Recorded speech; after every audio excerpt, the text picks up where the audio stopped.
No tomato paste, no tomato sauce po, pero napakasarap po nito at napakasimple lamang po. Pwedeng pambaon at special occasion. Ito po yung ating pork caldereta po. So una, magigisa lang po tayo ng sibuyas at bawang.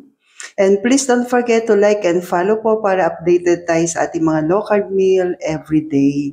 Thank you po and God bless. After po natin maigisa yung ating sibuyas at bawang, ilagay na po natin yung ating pork.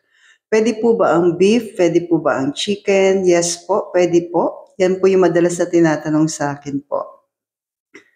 So, sangkot siya lang po natin, hayaan natin lumabas yung natural oil. Then, kapag lumabas na po, ilagay na po natin yung ating cocoa aminos po.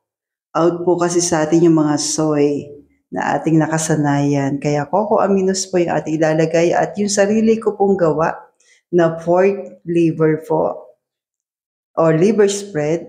Then yung ating sarili ding gawa na peanut butter o low carb peanut butter po. Ilagay na po natin. Yan, haluin lang po natin. Then, add po tayo ng tubig. At pakuluan po natin ng mga 45 minutes to 1 hour po sa mahinang apoy lamang po. Then, after po nito, kapag malambot na po yung ating pork, pwede na po natin ilagay yung ating chili. Yan, bell pepper po yung akin nilagay po dito po. Pwede rin po yung siling pula o yung sabihin natin yung mga siling labuyo.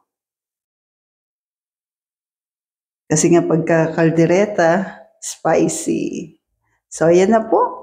Napakabilis lamang po. Stay healthy, stay local po, and God bless sa ating lahat. Thank you po.